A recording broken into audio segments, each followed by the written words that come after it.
Olá, boa noite a todos. Estamos aqui mais uma vez, né? Deixa eu arrumar aqui.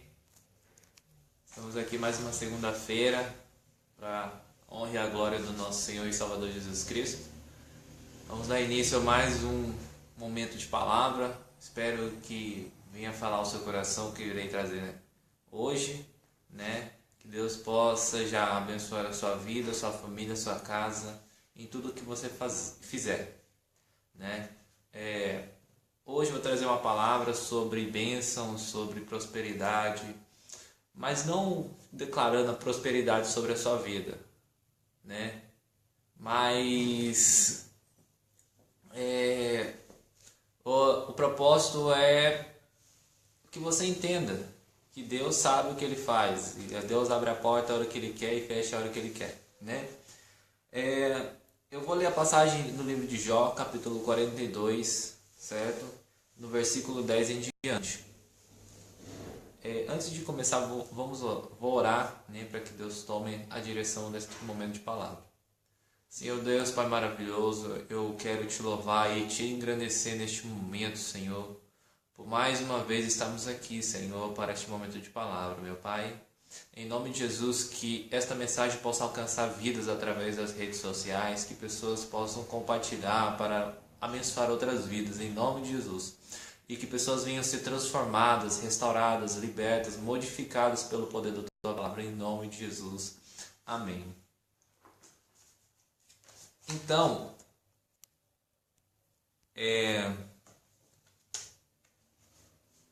para começar, né, vamos falar sobre Jó. E no capítulo 42, versículo 10 diz assim: E o Senhor virou o cativeiro de Jó quando ele orava pelos seus amigos. E o Senhor acrescentou a Jó outro tanto em dobro em tudo quanto dantes possuía. Então vieram a ele todos os seus irmãos e todas as suas irmãs, e todos quantos dantes conheceram, e comeram com ele o pão em sua casa, e o condoeram dele, e consolaram de todo o mal que o Senhor lhe havia enviado.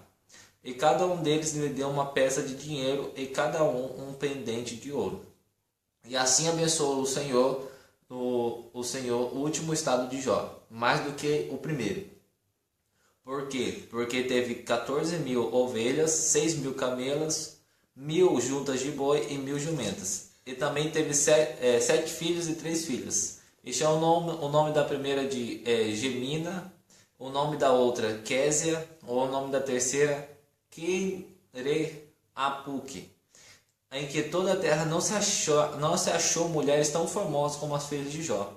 E seu pai lhes deu herança entre seus irmãos. E depois disso viveu Jó 140 anos, e viu os filhos dos seus filhos até a 4ª geração. Então morreu Jó, velho e farto de dias, né? Essa passagem, muitas pessoas usam ela, né, como um símbolo de prosperidade. Não que esteja errado, claramente, porque é o que o capítulo fala, né, sobre quando vemos Jó sendo abençoado por Deus depois de ter vencido uma grande prova na sua vida, né? E eu vou colocar aqui o contexto de vida de Jó. Se nós vamos ler a história de Jó no capítulo 1, lá vai estar escrito que a Bíblia diz que Jó era um homem íntegro, um homem reto, que andava nos caminhos do Senhor, que não se desviava do mal, né? E a Bíblia declara que Jó era um homem que servia a Deus, um homem sincero, reto, né? Ele já era rico, na verdade, naquela época. Quando está escrito no livro de Jó, ele já era rico, né? Mas a Bíblia diz que Deus estava lá no céu e perante os homens que estavam adorando ele chegou Satanás, né? E Satanás chegou na presença de Deus e Deus falou: olha, tá vendo o meu servo Jó? Ele é um homem bom, um homem sincero, temente a mim, anda os meus caminhos, não se mete com ninguém, faz o que tem que ser feito. É um homem que eu tenho muito amor. E Satanás vendo aquilo fala: aí Satanás responde: mas Senhor, ele é assim porque ele tem tudo. Olha lá, ele tem os filhos dele que são uma bênção. Ele olha, Satanás fala: olha, ele tem dinheiro, ele tem tudo o que ele quer, ele não passa dificuldade. Se ele passasse, aí sim, eu tenho certeza que ele blasfemaria contra o Senhor. Então Satanás dá uma proposta para ele, fala: olha Deus, deixa eu tocar na vida dele, deixa eu destruir aquilo que ele tem para ver se ele não vai blasfemar contra você. E nós vemos aqui que Satanás tenta Deus, né? No sentido de, vamos apostar? Foi uma aposta, né? Claramente, né? Uma aposta entre Deus e o diabo pela vida de Jó, né? Mas Deus, conhecendo o coração de Jó, permitiu que Satanás fosse lá. Deus falou assim: olha, pode ir lá. Só não pode fazer uma coisa. E Satanás pergunta: o que eu não posso fazer? Você não pode tocar na vida dele. Não tirem a vida dele. Toque em tudo, menos na vida. Isso é a autoridade que Deus tem sobre nossas vidas, né? Primeiro ponto que eu vou colocar para você é que Deus pode permitir que coisas ruins aconteçam na nossa vida. Deus pode, próprio Deus. Porque Ele tem o controle de tudo. Ele tem o controle dos céus, da terra e também tem o controle do inferno nas suas mãos. E Ele tem autoridade de permitir que o inimigo toque para que possamos passar por alguma dificuldade, alguma prova perante Deus. Mas eu quero deixar um ponto bem importante aqui que muitas pessoas se confundem. Nem tudo que acontece na nossa vida é o diabo, né? Porque tem muitas pessoas que gostam de culpar o Satanás, né? E sabendo que o erro a culpa é totalmente da própria pessoa que fez aquilo. Então você tem que saber olhar e ver aquilo. Não, isso aqui fui eu. Você ter uma humildade no seu coração e falar: fui eu. E se ajoelhar perante Deus e falar: Senhor, fui eu, errei, Satanás não teve nada a ver. Ao contrário, eu permiti que Satanás, através do meu erro, entrasse e fizesse mais do que eu já tinha feito de errado. Né? Porque quando nós pecamos, Satanás aproveita a situação para piorar. Então tem essa diferença. E outra coisa, há momentos que nós permitimos que Satanás entre. Foi esse ponto que eu acabei de colocar. Quando erramos, falhamos e permitimos que Satanás pegue esse erro e transforme ele numa coisa até pior. E há aquilo que Deus permite. Mas entenda que quando Deus permite, há um propósito. Há um motivo.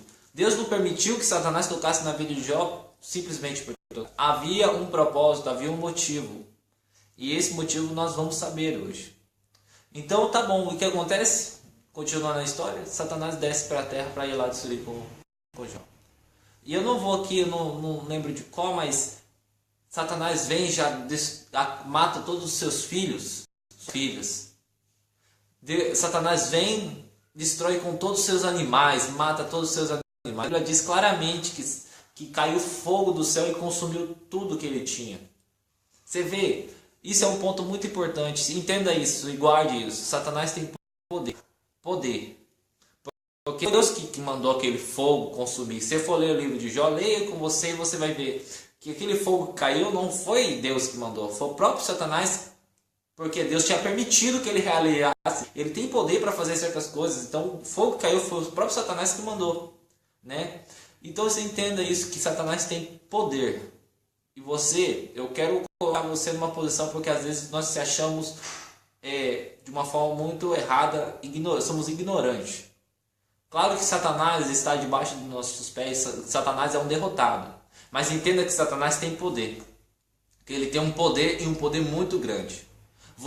Se você estiver sem Deus, você é nada perante ele.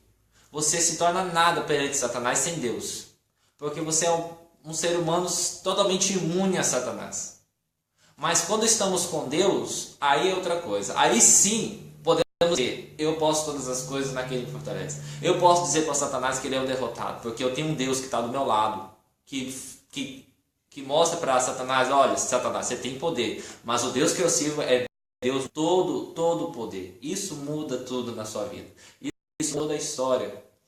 Satanás tem poder, mas o Deus que servimos tem todo poder. Então essa é a diferença entre Satanás e Deus. Então, isso é importante. Satanás veio e destruiu com a vida de Jó. Matou seus filhos, acabou com os animais que ele tinha. Os amigos que ele tinha começaram a falar que ele estava em pecado, por isso que ele estava sofrendo essa condenação. Os amigos, pessoas próximas, as familiares, pessoas que estavam próximas. Além disso, a Bíblia diz que Jó pegou uma doença. É lepra, se eu não me engano. Seu corpo todo.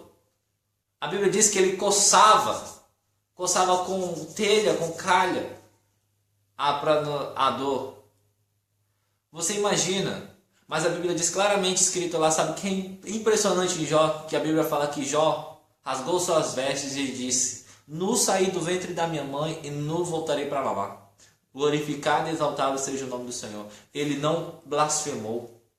Depois de receber todas as notícias, de ter perdido seus filhos, de pegar a doença, ele adorou ao Senhor.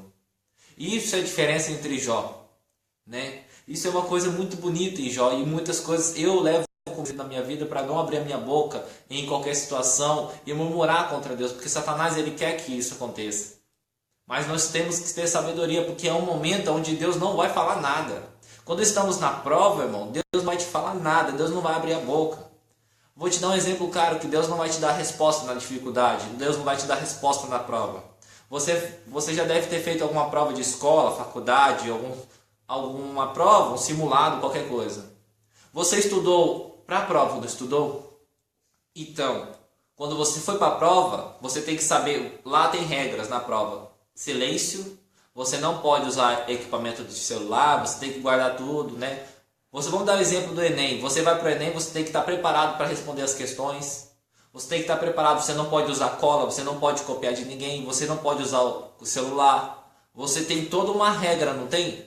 O professor que está lá na frente, ele não pode te dar resposta, porque aquele momento é você e você. Você tem que saber a resposta, você tem que responder. E dependendo daquilo que você responde, a nota que você receberá é consequência. A mesma coisa é Deus na sua vida. Se Deus permitiu que você passe, eu não sei se você está passando uma prova, uma dificuldade, não sei qual é a área, mas eu digo, a prova que você está passando, o professor que é Deus não vai te dar a resposta. Mas nosso Deus é tão bom, sabe qual é a diferença da prova que fazemos na vida real para a prova que fazemos com Deus? É que você tem isso aqui, ó, para te ajudar. Você tem isso aqui do seu lado. Você tem cola, Deus permite que você, ó, pesque aqui, ó. Deus permite, é só você pegar a Bíblia que Ele deixa você fazer isso. E para que você responda as questões que passam na sua vida, as questões que não têm resposta, estão aqui. Estão aqui na palavra de Deus, é só você abrir ela e começar a ler, começar a entender.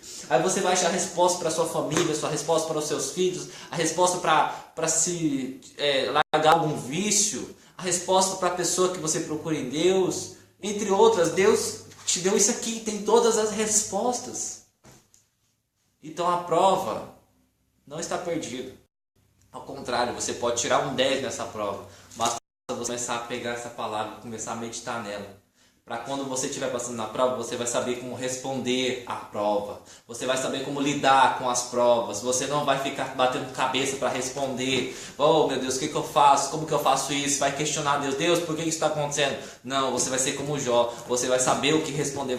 Deus, eu sei que isso que eu estou passando é prova, mas eu te glorifico porque a tua palavra diz que em Deus eu posso todas as coisas. Você vai lembrar a palavra que Deus diz assim, que para Deus não nada é impossível. Você vai lembrar, agindo Deus, quem impedirá. Quando você tem a palavra, você sabe lidar com as situações que estão na sua vida. Essa é a diferença. Isso que eu quero trazer para você. Se eu leio a Bíblia, se eu oro, se eu busco a Deus, eu tenho a resposta, eu tenho a solução.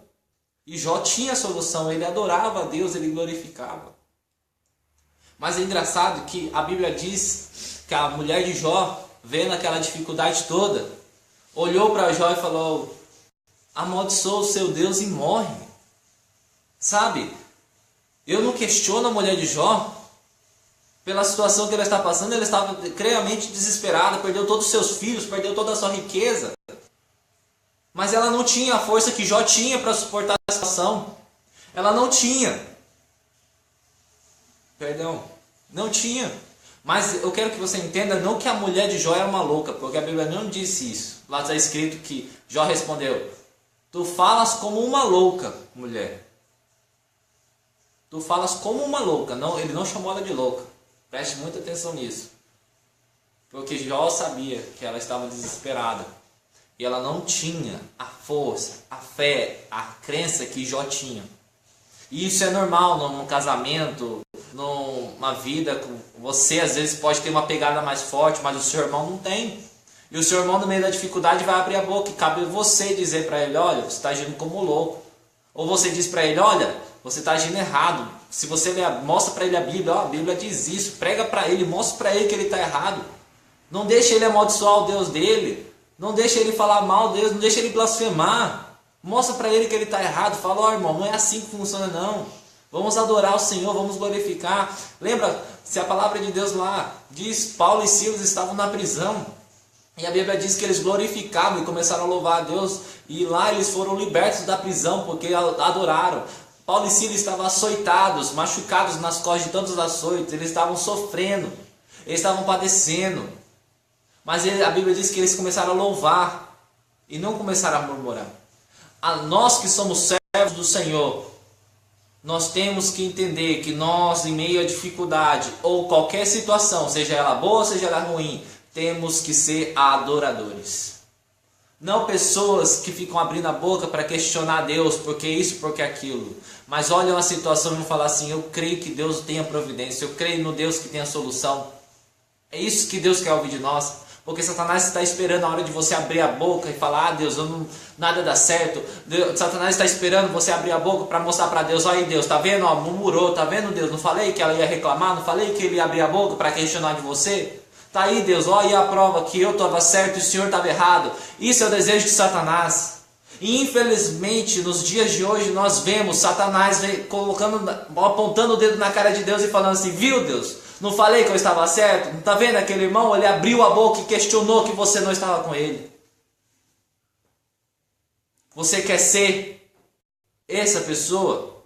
Ou você quer ser aquela que Deus vai olhar para Satanás e apontar o dedo e falar, tá vendo? O meu filho me adorou. O meu filho foi fiel. A escolha é sua. A decisão é sua. E eu quero que você seja um adorador. E não uma pessoa que abre a boca para questionar. Primeiro ponto que eu quero colocar. Quando Jó passou por todas essas dificuldades, claramente. Mas no capítulo 42 a Bíblia diz que Deus vai abençoá-lo. E no versículo 10 diz assim, e o Senhor, capítulo 42, versículo 10.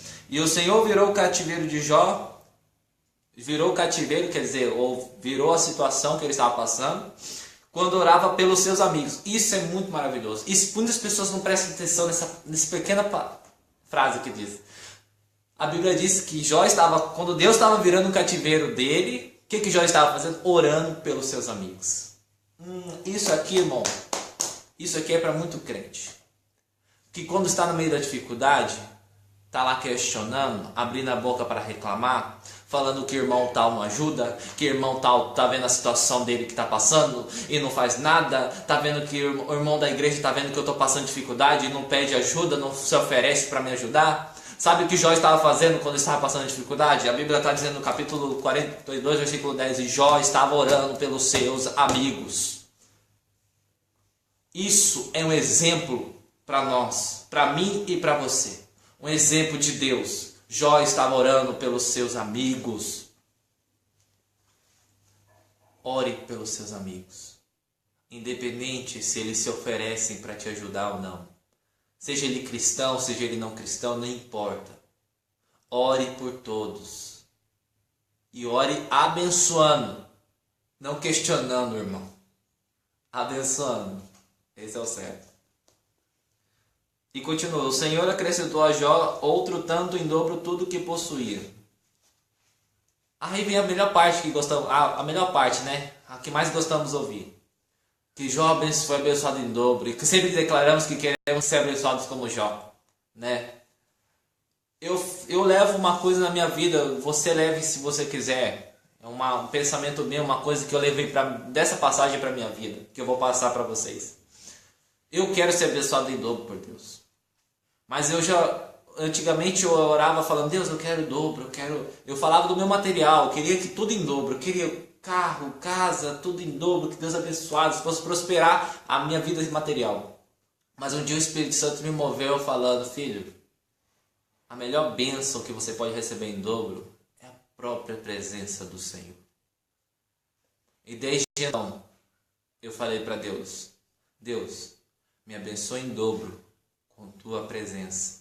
Não só em dobro, mas em triplo, em 1000 vezes quanto puder. Me dê o dobro da tua unção, me dê dobro de bênçãos, me dê dobro de glória, me dê dobro de honra. E foi isso que eu fui pedindo para Deus, né?